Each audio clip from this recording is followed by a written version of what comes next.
Salam kasih buat umat Tuhan yang beribadah dari rumah, yang bersama-sama beribadah mengikuti acara live streaming GPDI DTC. Puji Tuhan, Tuhan Yesus baik. Tadi pagi saya katakan begini, ibadah itu merupakan di satu sisi merupakan tanggung jawab kita. Ibadah di satu sisi merupakan kewajiban kita. Jadi kewajiban, tanggung jawab artinya itu sesuatu yang harus kita lakukan, harus kita kerjakan. Kita tidak boleh mengerjakan asal-asal karena ini merupakan kewajiban. Tetapi di sisi lain, saudara-saudara, ibadah itu ternyata adalah berkat. Ibadah itu adalah kesempatan. Minggu lalu, saudara-saudara, saya tidak beribadah di gereja, saya beribadah secara live streaming dari kamar tempat saya terbaring karena dalam keadaan yang kurang sehat. Saya menikmati hadirat Tuhan, sementara menikmati hadirat Tuhan, signal kurang mendukung. Tetapi untung saja hubungan dengan Tuhan tetap tersambung. Nah, saudara-saudara, sementara saya beribadah dalam gangguan signal seperti itu, saya terbawa perasaan karena ada sesuatu yang Tuhan taruh di hati saya. Bahwa ternyata itu ibadah, itu berkat. Apabila kita diberi kesempatan beribadah, itu anugerah Tuhan, saudara-saudara. Itu berkat Tuhan. Saya coba ingat minggu lalu, kapan terakhir saya tidak beribadah? Wah, saya sudah lupa, saudara. Kapan terakhir saya tidak beribadah? Saya beribadah terus. Saya melayani terus, setiap minggu saya melayani. Kemarin atau minggu lalu saya tidak melayani. Saya hanya beribadah dari rumah. Saudara-saudara, saya semakin diteguhkan hati saya. Ibadah itu adalah berkat. Banyak kali kita melihat dari sisi kewajiban. Kita lupa bahwa ibadah itu berkat. Minggu lalu saya merasa agak tidak sehat, tetapi saya ingin share kesaksian dulu, saudara-saudara. Kesaksian ini yang akhirnya melahirkan tema khotbah di pagi hari ini. Jadi saudara-saudara, saya agak kurang sehat. Malamnya sekitar jam 1 hari Minggu, sebenarnya dari jam 12 itu saya merasa ada ketidaknyamanan. Kemudian jam 1 saya merasa agak sulit untuk bernafas dengan baik. Ini cuman perasaan. Setengah 2 saya rasa semakin tidak nyaman. Saya bangunkan Ibu Gembala untuk berdoa. Dan pada saat Ibu Gembala mulai berdoa, saya saudara-saudara doa saja, tidak terlalu ekspresif lah. Saya berdoa biasa. Ibu Gembala berdoa, saya berdoa dalam hati. Saya tidak mau terbawa dengan perasaan. Sementara Ibu Gembala berdoa, dia mulai berdoa, dan dia mulai berbahasa roh, dan kemudian dia mulai doa peperangan. Kurang lebih 15 menit kemudian, saudara-saudara, Ibu Gembala mulai, dia mulai doa peperangan, saudara-saudara, bahasa roh, dan saudara-saudara, 15 menit kemudian selesai, saya merasa dipulihkan oleh Tuhan. Saya rasa, ini pendeta bilang begini, ini kan unik, saudara. Pendeta bilang begini, baik juga karena doa. Saudara-saudara, ini pendeta kan aneh, masa pendeta bilang begitu. Tetapi malam itu saya bilang begini, doa besar kuasanya. Saya melihat bahwa memang saudara-saudara, saat-saat Tuhan izinkan kita, Tuhan bawa kita untuk kebenaran firman Allah itu memang betul, ya dan amin. Saya saksikan kepada orang rumah ketika Betson pagi. Besok pagi saya katakan, ternyata doa orang benar besar kuasanya. Nah, saudara-saudara, dan sebuah waktu malam minggu lalu itu kemudian Tuhan taruh di hati saya bahwa sampaikan kebenaran ini. Bagaimana kita menghadapi intimidasi. Bagaimana kita mematahkan belenggu intimidasi. Nah, pada pagi hari ini saya ingin share kebenaran ini. Saya berharap, saya berdoa supaya ini bisa memberkati kita semua, baik umat Tuhan yang ada di gereja maupun umat Tuhan yang ada di rumah. Saudara-saudara, kita akan mulai membaca Alkitab di dalam Ibrani pasal 6 ayat yang ke-19. Ini ayat awal, kita akan baca dulu sebelum kita akan coba untuk memahami, belajar bersama kebenaran ini. Ibrani pasal 6 ayat 19, mari kita berdiri kembali, kita hormati pembacaan firman.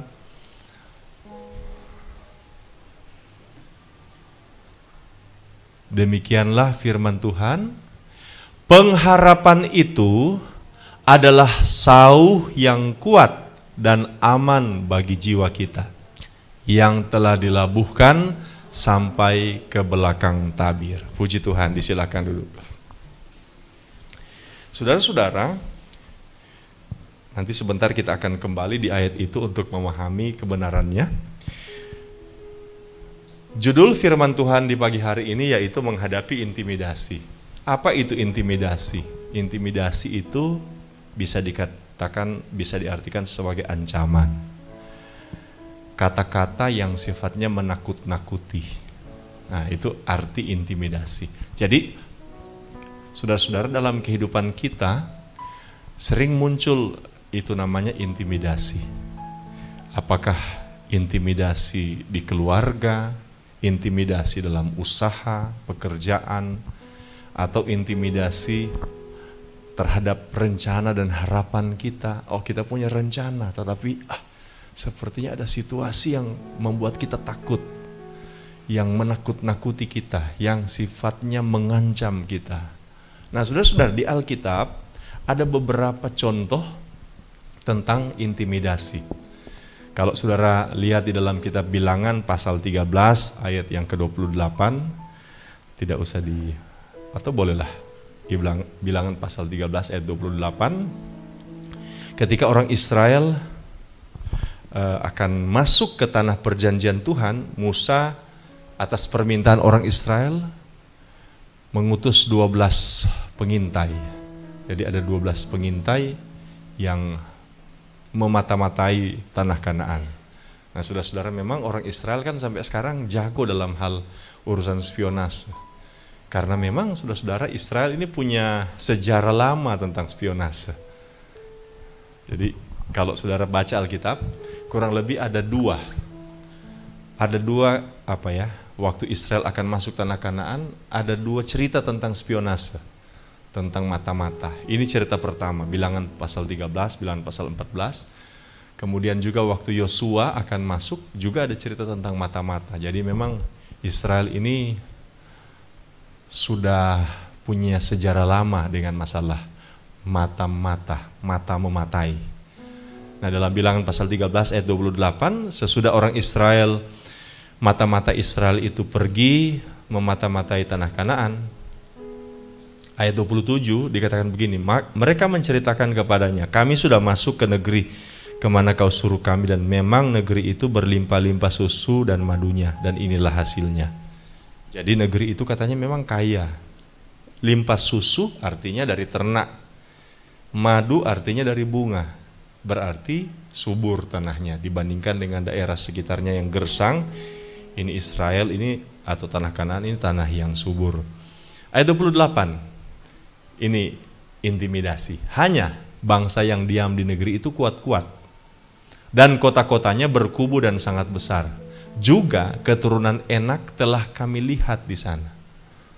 Saudara-saudara.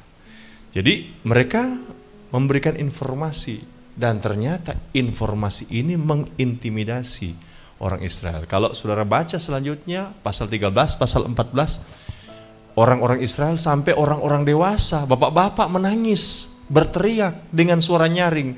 Saudara-saudara, jarang bapak-bapak menangis dengan suara nyaring. Kalau bapak-bapak tertawa dengan suara keras biasa. Bapak-bapak marah-marah dengan suara membahana biasa. Tetapi bapak-bapak menangis dengan suara nyaring jarang. Kita pergi ke SGS di Manemonembo dan dengar Pak Kili John menangis dengan suara nyaring, saya belum pernah. Saya belum pernah dapatkan itu, saudara-saudara. Om Bram meskipun badannya kecil tidak pernah menangis dengan suara nyaring. Tidak. Tapi ini orang Israel menangis dengan suara nyaring. Kenapa? Ya ketakutan. Kenapa? Ada informasi yang sifatnya mengintimidasi. Kembali. Di dalam 1 Samuel pasal 13 ayat 5-13, ini orang Filistin mengintimidasi orang Israel. Karena banyak tentara orang Filistin, akhirnya orang Israel ketakutan, mereka lari. Mereka, coba buka 1 Samuel pasal 13 ayat 5. Adapun orang Filistin telah berkumpul untuk berperang melawan orang Israel dengan 3.000 kereta, 6.000 pasukan berkuda dan pasukan berjalan kaki sebanyak pasir di tepi laut. Dulu waktu masih kecil saya tanya, dorang pe pasukan dang sama dengan pasir. Ini cuma istilah, artinya banyak sekali. Mereka berkemah maju dan mereka bergerak maju dan berkemah di Mikmas di sebelah timur Bet Awen. Terus ketika dilihat orang-orang Israel bahwa mereka terjepit sebab rakyat mereka memang terdesak, maka larilah rakyat bersembunyi di goa, keluk batu, bukit batu, liang batu dan perigi. Bayangkan sampai perigi mereka masuk karena ketakutan, terintimidasi. Orang kalau misalnya malahan ayat 7, malahan ada orang Ibrani yang menyeberang arungan sungai Yordan menuju tanah Gad dan Gilead, sedang Saul masih di Gilgal dan seluruh rakyat mengikutinya dengan gemetar. Orang kalau terintimidasi, orang kalau ketakutan, dia bisa lakukan sesuatu yang aneh, saudara. Bayangkan masuk dalam parigi karena ketakutan. Orang kan kehilangan akal sehat. Coba saudara pikir, masuk dalam parigi. Masa orang tidak bisa ketemu orang masuk dalam parigi? Dan kalau misalnya sudah dalam parigi, mau lari kemana kan? Iya kan saudara-saudara, ini intimidasi. Kembali. Jadi saudara-saudara, ini contoh intimidasi. Kemudian dalam 1 Samuel pasal 17 ayat 11 dan ayat 24, ini Goliat mengintimidasi Israel. Jadi Goliat mengintimidasi Israel. Ketika Saul dan segenap orang Israel mendengar perkataan orang Filistin itu, maka cemaslah hati mereka dan sangat ketakutan. Karena Goliat ini menantang orang Israel. Cemas hati mereka. Ayat 24.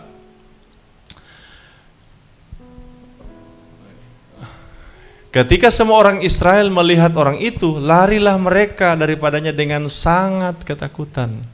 Ini Goliat mengintimidasi. Balik lagi.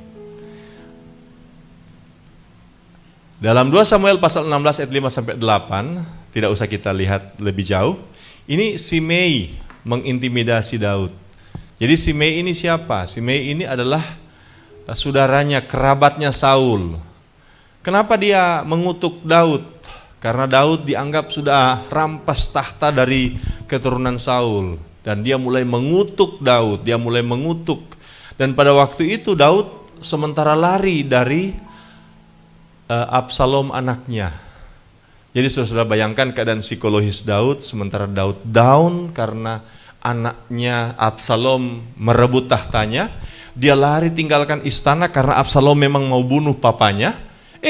Simei mengintimidasi. Terkutuk, celaka kamu. Memang itu Tuhan dah balas. Jadi kita bisa pahami bagaimana psikologi Daud waktu itu. Dia bisa saja berpikir begini, aduh iyo Kang, ini gara-gara kita dah ambil kita pe bapak mantu pe tahta, ini kita pe anak kandung, sekarang dia yang merampas.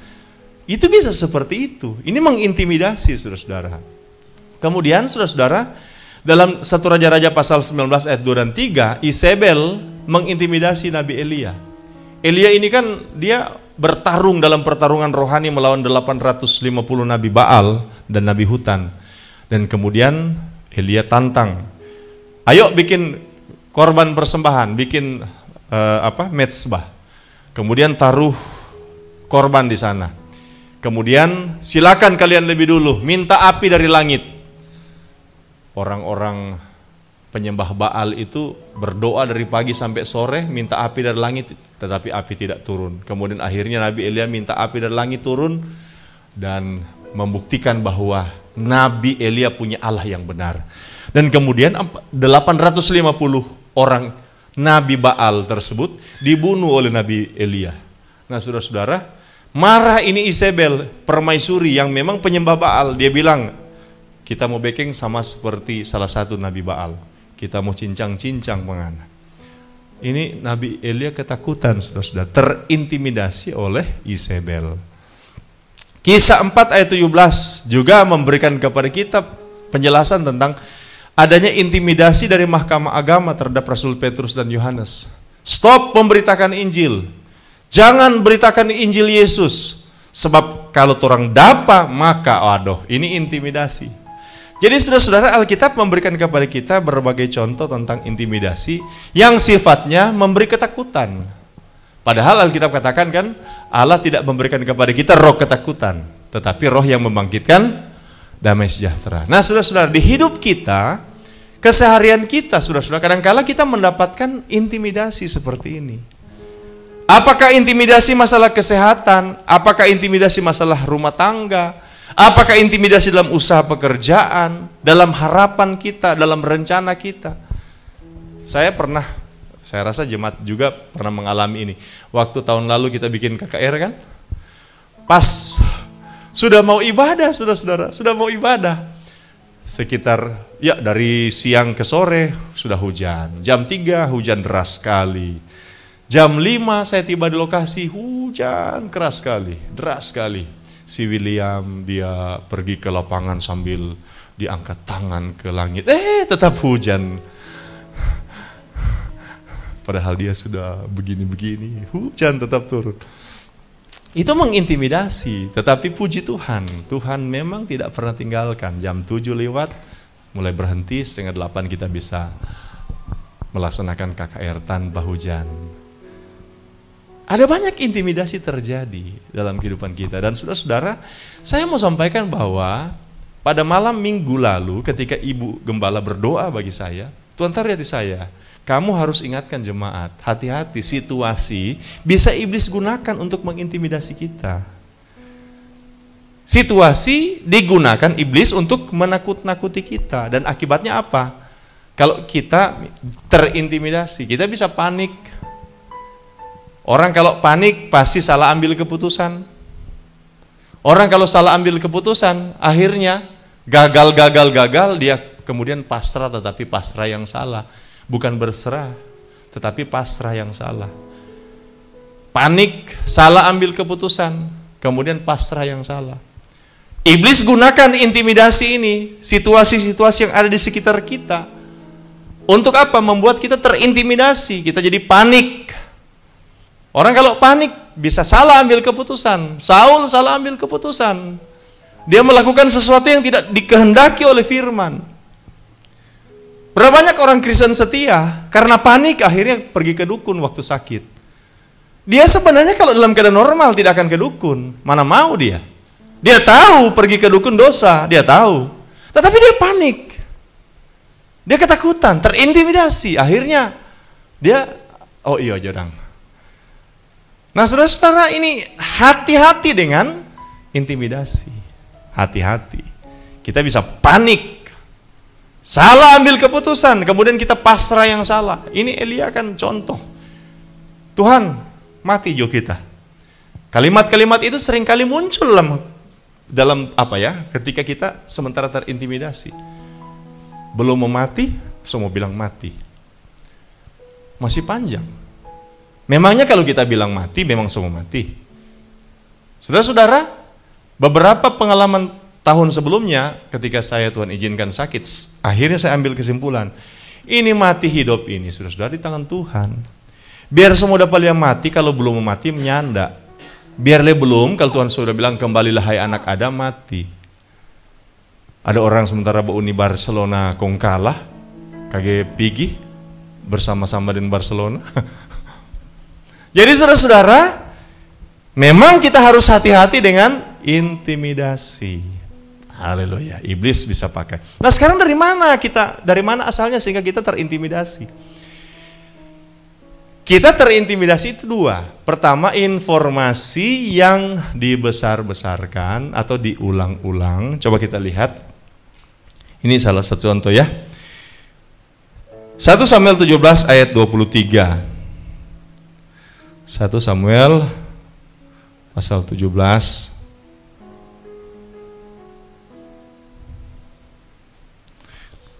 Sedang ia berbicara dengan mereka, tampillah maju pendekar itu, namanya Goliat, orang Filistin dari Gad, dari barisan orang Filistin. Ia mengucapkan kata-kata yang tadi juga, dan Daud mendengarnya. Jadi ulang-ulang dia bilang, ulang-ulang, ulang-ulang, ulang-ulang, ulang-ulang, ulang-ulang. Saya ingat saudara, dulu pernah baca Haji Mas Said sakit jantung. Buka Google, Haji Mas Said, minta maaf dengan hormat ya. Haji Mas Said sakit jantung, Haji Mas Said sakit jantung. Semua berita, semua berita, semua berita, semua berita. Apakah itu informasi yang keliru? Tidak. Tetapi persoalannya informasi itu diucapkan berulang-ulang, berulang-ulang, berulang-ulang, berulang-ulang, berulang-ulang. Dan saudara, akibatnya apa? Saya malam itu dilarikan ke rumah sakit. Saudara, ini kan kita baca corona, koronces, corona, koronces, corona, koronces, covid, corona, koronces, covid, corona, koronces, covid, covid, corona, koronces. Saudara, akhirnya pas makan ikan bakar, DP rica, angus, orang pe istri dan memasak, angus. Pas rasa bapait, so corona kita. Padahal bukan corona, cuma koronces. Saya mau sampaikan saudara-saudara bahwa informasi mungkin saja benar, tetapi berulang, itu bisa membuat kita terintimidasi. Haleluya. Kembali. Jadi mengapa kita terintimidasi? Informasi yang berulang-ulang, dibesar-besarkan, sama dengan api dan tiup-tiup. Itu bara tampurung jarang jaga menyala. Tetapi kalau tiup-tiup menyala dia. Itu gonofu, saudara-saudara, yang kena api jarang dia menyala. Maka kalau tiup menyala dia. Dia pertama mungkin cuma babara, maka karena tiup-tiup itu api semua mati trek serta tiup-tiup. Saudara-saudara. Nah, informasi yang dibesar-besarkan berulang-ulang, dan saya mau sampaikan, bisa saja ini informasi yang benar. Tidak salah ini informasi ini. Informasi yang benar, tetapi bisa juga informasi itu sudah dibesar-besarkan. Akhirnya DP benar sudah tambah, nggak usah tahu cerita atau saudara-saudara. Ada satu teman hamba Tuhan, dia bersaksi, kami baru pulang dari, saya khawatir dia nonton ini kong dia bilang begini, ini kok cerita lama ini, enggak apa-apa, ini kok cerita betul. Kami baru pulang dari satu tempat, dan saudara-saudara, macet. Saya turun memeriksa, kenapa, ada apa? Ternyata ada bus yang bertabrakan. Dan saudara-saudara, ada banyak mayat berkeliaran. Dia maksud korban berkeliaran. Ini mayat berkeliaran, bagaimana mayat berkeliaran, saudara? Nah, jadi saudara, informasi mungkin betul tetapi dibesar-besarkan, diulang-ulang. Atau informasi itu diberikan penguatan-penguatan tertentu. Ini informasi, saudara-saudara. Saya mau tanya,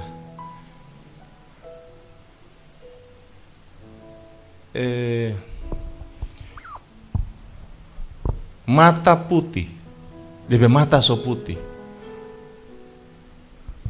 itu bahaya atau enggak? Kita kasih cerita. Aduh, DP mata so putih. Aduh, DP mata so putih. Aduh, pas kita lihat DP mata so putih, orang dengar cerita itu pasti, oh iya, oh Tuhan kau. Sekarang kita cerita versi lain. Jadi kentako pada DP teman, kong pas dia ada DP teman mohaga pada dia, kong dia bikin bagaimana supaya DP bola, DP itang mata itu tak masuk ke dalam, jadi kurang dapat lihat putih waktu DP teman buka itu DP mata, ya dapat lihat DP hitam. tapi dengan nada begini. Orang tertawa atau tako? Hah? Tako? Saudara-saudara, ini informasi ini tergantung orang mau kasih kesan bagaimana. Orang mau kasih kesan di Google baru-baru kita baca. Ajudan Ibu Iriana mau mengundurkan diri, tapi itu dia, saudara-saudara, ternyata kita lihat, memundur oh nyanda kok. Jadi saudara-saudara, ini informasi kita perlu olah, kita perlu pahami dengan baik. Informasi yang dibesar-besarkan, informasi yang diulang-ulang, informasi yang diberikan impression, kesan-kesan yang akhirnya mendatangkan. Kemudian informasi tersebut ditambah dengan apa? Ditambah dengan logika yang kehilangan pengharapan.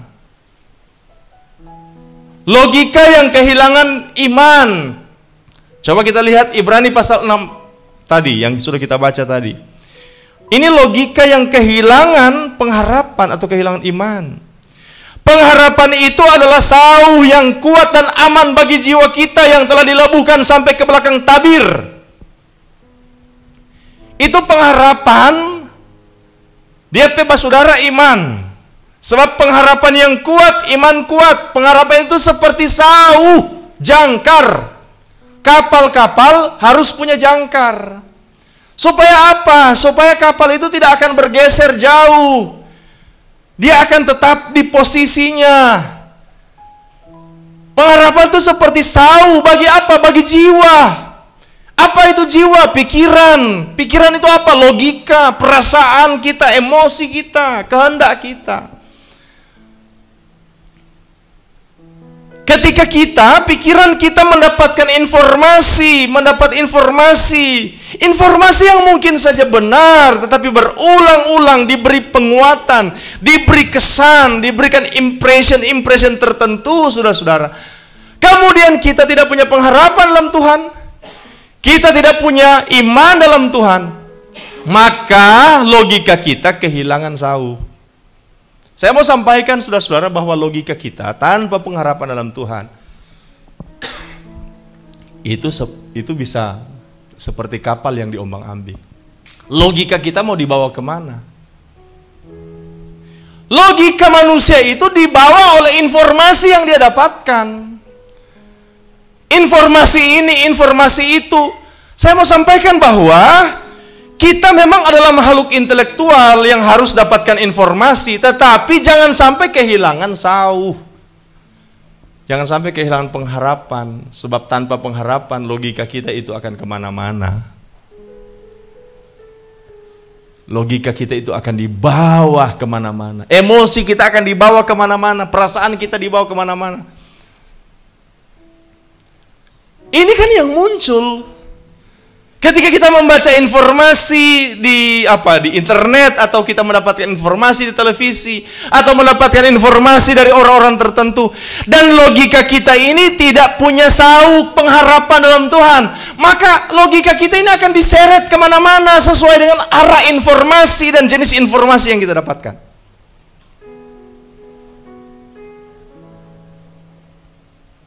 Silakan cari informasi, tapi jangan sampai lupa sauh itu harus ada. Pengharapan di dalam Tuhan. Haleluya. Karena itu saudara-saudara, bagaimana kita menghadapi intimidasi? Nah, jaga pengharapan ini. Jaga. Bagaimana caranya untuk menjaga pengharapan, menjaga iman, supaya logika kita tidak dibawa kemana-mana. Sama dengan sama dengan falinggir putus di bawah angin. Perahu yang tidak punya jangkar di bawah arus. Arus informasi ke kiri, ya ke kiri logika kita. Arus informasi ke kanan, ya ke kanan logika kita. Dan saudara-saudara, iblis akan selalu mengatakan bahwa informasi itu benar. Informasi bisa benar, tetapi bukan segala-galanya. Haleluya. Nah, bagaimana kita menghadapi intimidasi?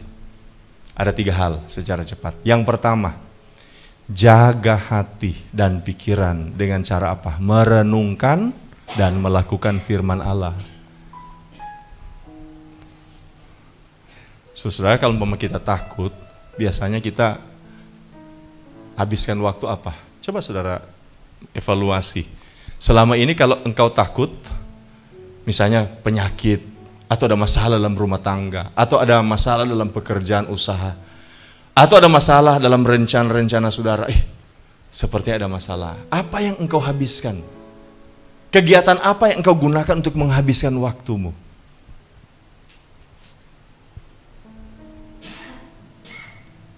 Ada kemungkinan kita bisa ada kemungkinan ya lihat FB. Ini kalau orang tua, atau kalau anak-anak muda Instagram. Kalau misalnya orang Pambauni, dia Bauni. Drama Korea, drakor. Dari episode 1 sampai episode 16 langsung kelar.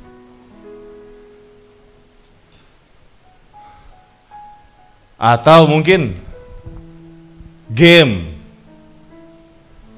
main game, nonton televisi. Hal-hal itu saudara-saudara, saya pribadi merasa bahwa itu biasa-biasa, bukan hal dosa. Saudara nonton film, saudara main game, saudara buka media sosial, itu bukan hal yang salah. Cari informasi, buka YouTube, Google dan sejenisnya, silakan. Tetapi saya ingin sampaikan kepada kita semua, ketika menghadapi intimidasi, maka kita harus jaga hati dan pikiran kita dari informasi yang mengintimidasi. Jaga hati dan pikiran kita dengan cara apa? Renungkan firman, lakukan firman.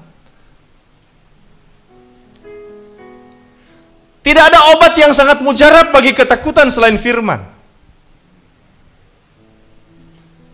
Informasi-informasi yang sudah dapatkan, informasi pembanding dan sebagainya, itu masih kurang kuat. Tidak ada obat yang paling mujarab untuk mengobati tekanan ketika menghadapi intimidasi selain firman Tuhan.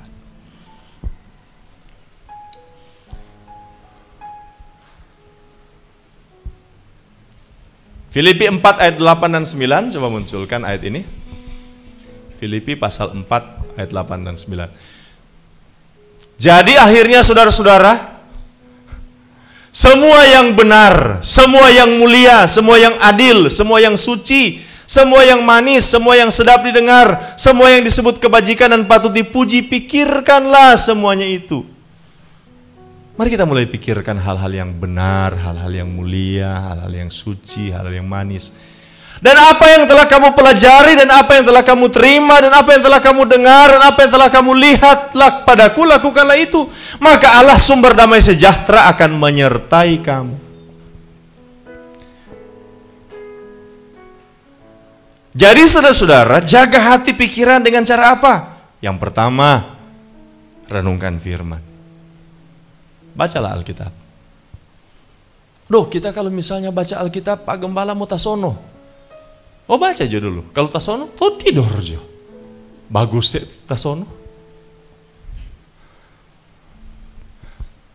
Saya pernah tanya ke papa saya almarhum, Pap, bagaimana cara mengalahkan kantuk kalau misalnya berdoa? Papa saya dengan enteng jawab, kalau ngana pas mau berdoa kau mengantuk, tidur jo. Pas ngana bangun berdoa ulang. Cuma itu setahu agak kurang efektif berlaku di gereja. Sementara khotbah, kok kita tasono tidur jo. Pas kelar khotbah, haleluya, puji Tuhan. Jaga hati pikiran, renungkan firman. Ku renungkan firman-Mu siang dan malam, ku pegang perintah-Mu dan ku lakukan. Engkau tahu Ya Tuhan, tujuan hidupku hanyalah untuk menyenangkan hatimu. Mazmur 119 ayat 95, ini ayat yang agak unik. Coba saudara perhatikan ya. Orang-orang fasik menantikan aku untuk membinasakan aku, tetapi aku hendak memperhatikan peringatan-peringatanmu. Ini ayat kenapa saya katakan unik? Begini, jadi Daud punya musuh, dorang mau amat-amati Daud, sementara memata-matai Daud untuk menangkap Daud. Sementara mereka mengamat-amati Daud, memata-matai Daud untuk menangkap, membinasakan Daud. Daud sementara fokus dengar firman. Saudara-saudara, kalau kita sakit, sementara penyakit itu datang. Kalau kita ada masalah, sementara masalah itu mulai membebani pikiran kita, bolehkah tidak kita lakukan seperti Daud? Sepertinya kita agak aneh, kita lakukan seperti Daud, kita abaikan itu dan kita mulai merenungkan firman. Renungkan kebenaran firman Tuhan. Ini Daud, saudara-saudara.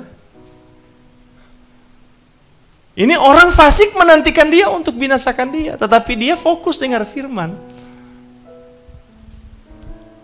Ada masalah, ada tekanan, sepertinya ada sesuatu yang mendesak kita. Kita bisa fokus pada firman. Fokus pada firman. Wah, luar biasa. Orang yang mengandalkan Tuhan dan berharap kepada Tuhan tidak akan dipermalukan, Bapak Ibu Saudara sekalian. Yang kedua, saudara-saudara, bagaimana kita menghadapi intimidasi?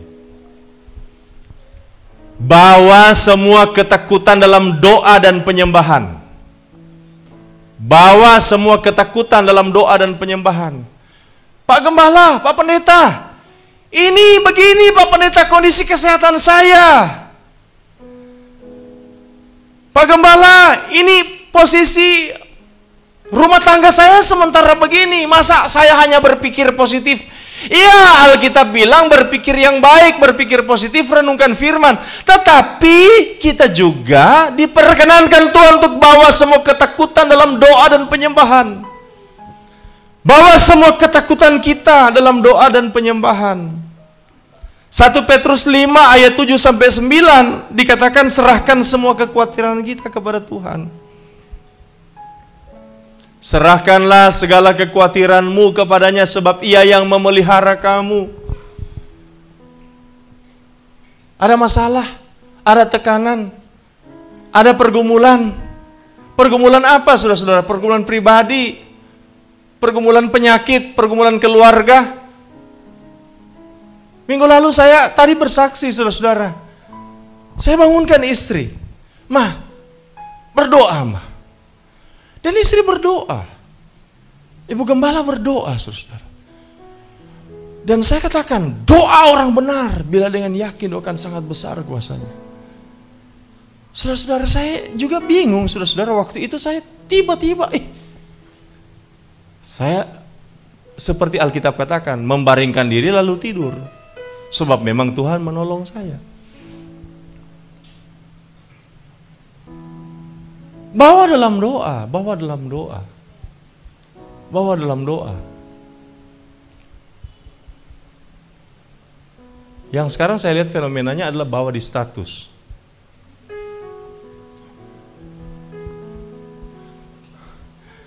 Saudara-saudara, bolehkah saya mau sampaikan sekarang? Stop coba status yang tidak memberkati. Hidupnya cuma terbatas sementara. Kong status kemari. Awas karena kita pernah baca status. Siapa ini tapi kenalan ini so marah-marah. Ngana kalau datang ulang memang kita mau pakai sama sampai berdarah-darah. DP terakhir nyamuk kote.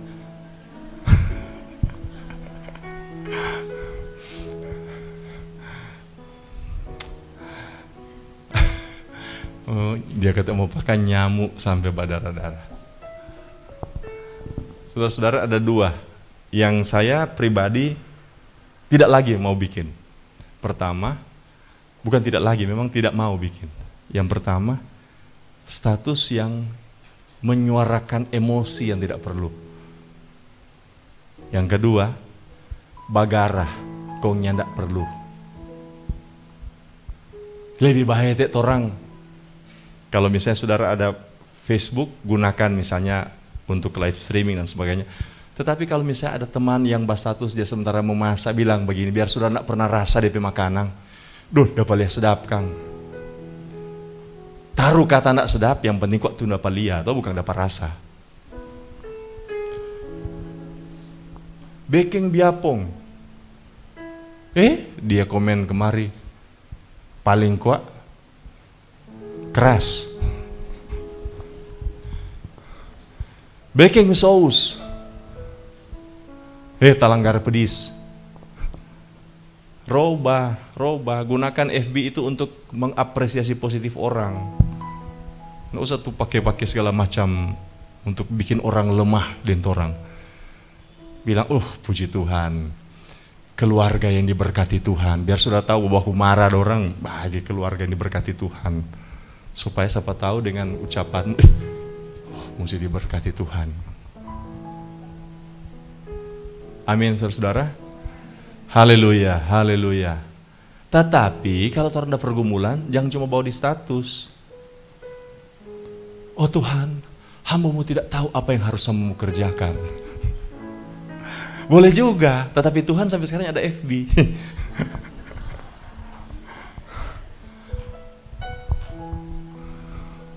Bawa di doa.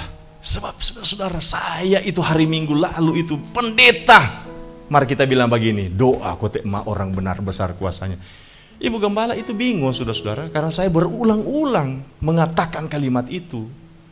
Doa ternyata luar biasa besar kuasanya.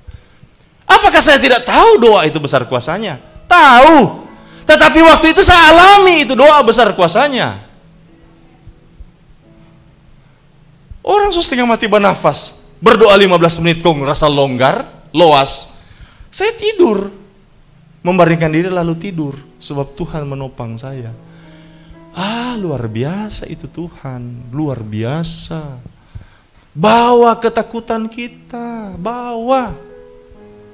Jemaat yang ada di rumah. Saudara punya ketakutan, bawa di hadapan Tuhan. Udah Tuhan, kong. Daripada mau kong, kingkong, kelongkong dan sebagainya. Saudara-saudara, serahkanlah hidupmu padanya. Serahkanlah seluruh persoalanmu. Apa saudara persoalan? Saudara-saudara, kalau dokter, semakin dia jago itu dokter, semakin ahli itu dokter, berarti semakin mengerucut DP keahlian. Ahli berarti semakin mengerucut. Dokter umum banyak DP tahu. Dokter spesialis so spesial DP tahu. Dokter subspesialis so semakin kecil DP tahu. Tapi kalau saudara mau dapat itu babunyi begini, ahli mengobati segala macam penyakit, berarti itu jual obat itu. Ahli sakit gigi, sakit paru, sakit rambut, sakit kepala. Jual obat itu manusia. Tapi kalau orang punya Tuhan, aku punya Tuhan yang besar. Sakit boleh pipa Tuhan. Masalah rumah tangga boleh pipa Tuhan. Masalah ekonomi boleh pergi pipa Tuhan. Dan namanya akan disebutkan orang penasehat ajaib, Allah yang perkasa, Bapa yang kekal, Raja damai. Aku punya Tuhan yang besar, yang telah berjanji dan sanggup menggenapi. Imanku bersepakat, percaya kuasanya, ku terima sekarang kemenangan darimu. Iblis berusaha bikin panik. Tuhan, ini Tuhan, ini Tuhan. Ya, bawa semua ketakutan kita dalam doa. Yang terakhir, saudara-saudara. Ambil pilihan untuk percaya kepada Tuhan. Mazmur 56 ayat 3 dan 4. Ambil pilihan ini. Waktu aku takut, aku ini percaya kepadamu. Kepada Allah yang firman-Nya kupuji, kepada Allah aku percaya, aku tidak takut. Apakah yang dapat dilakukan manusia terhadap aku? Ada informasi-informasi yang menakut-nakuti, mengintimidasi kita. Kemudian ada firman yang meneguhkan kita. Kita ambil pilihan percaya Tuhan. Yesaya pasal 26 ayat 3. Yesaya pasal 26 ayat 3.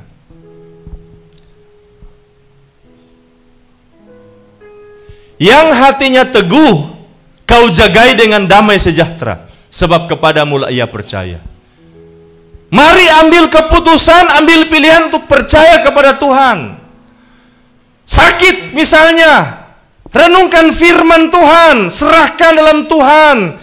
Kita berobat silakan, kita ke lab silakan, minta pertolongan profesional silakan. Tetapi tetap kita memilih percaya, Tuhan Engkau sanggup menolong saya.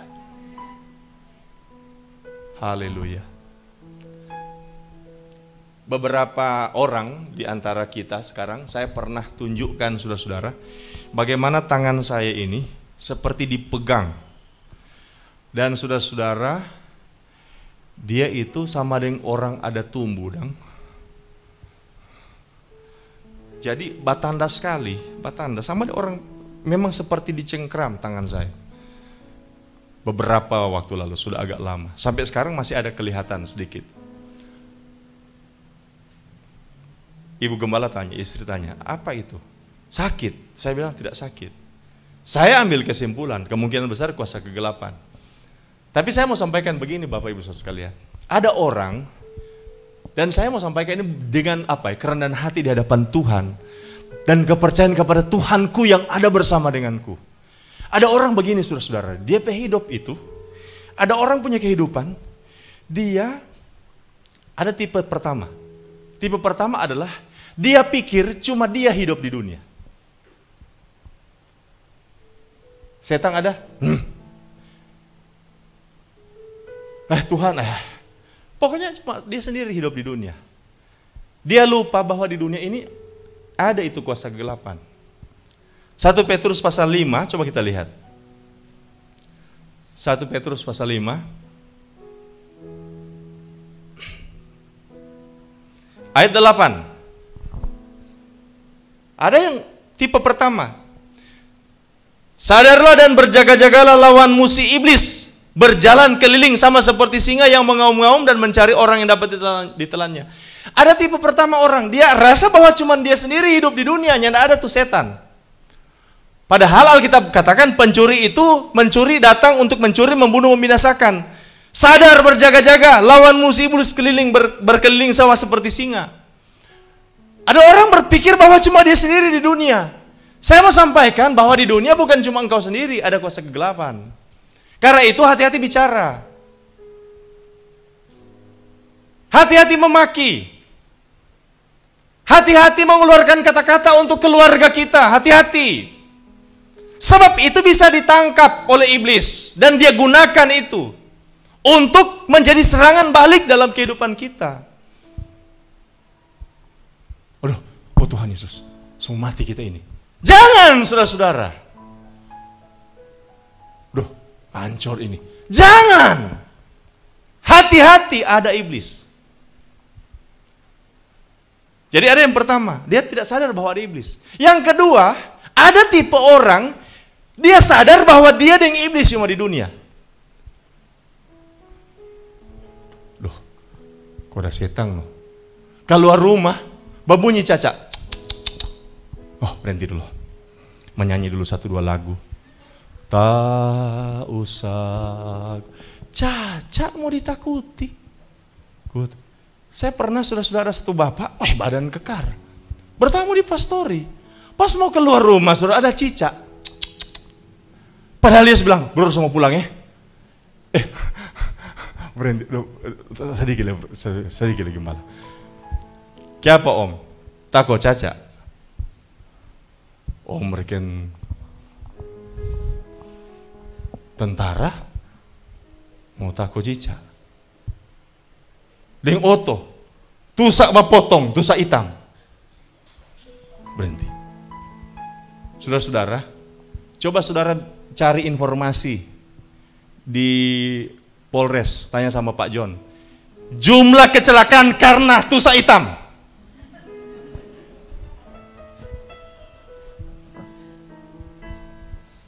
Kebanyakan kecelakaan terjadi karena pakai helm, bukan karena tusak hitam.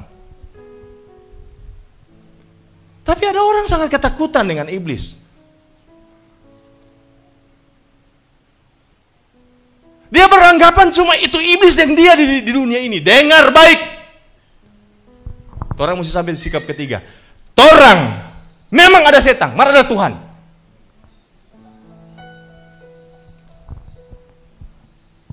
Betul ada setan, betul. Tetapi ada Tuhan. Ada Tuhan.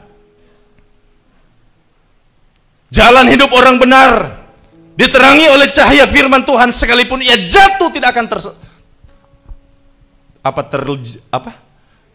tergeletak, sebab tangan Tuhan menopang. Ada Tuhan. Somo tasiguju, somo terjerembab, tetapi tangan Tuhan pegang. Saudara-saudara, kita masih muda, gembala masih muda, tapi saya lihat di pengalaman hidup itu kebenaran firman Allah betul. Berapa banyak kali saudara-saudara, secara manusia semua pikir-pikir memang sudah semua tak pelaka ini. Memang saya tidak mampu ini, memang semua tak pelaka. Tetapi jalan hidup orang benar diterangi oleh cahaya firman Tuhan. Oh jalan hidup orang benar semakin terang hingga rembang tengah hari.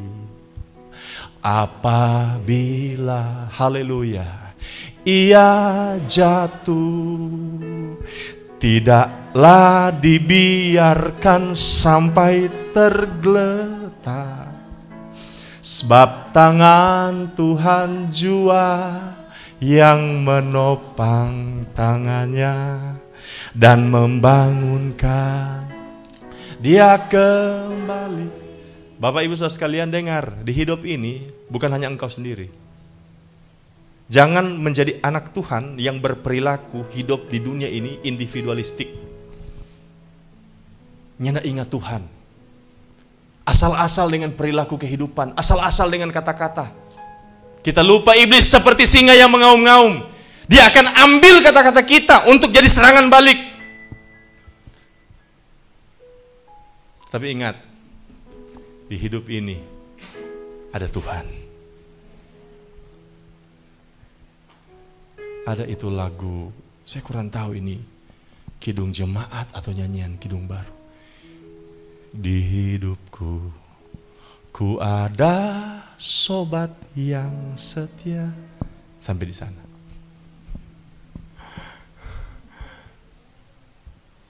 Yang tidak terlalu hafal itu lain. Saya senang sekali dengar sahabat-sahabat dari gereja Protestan kalau nyanyi lagu ini. Di hidup masa apa? Ya, nantilah. Oh, haleluya, ada Tuhan. Sudah percaya ada Tuhan? Hadapilah kehidupan dengan terus mengandalkan Tuhan. Ada Tuhan. Amin.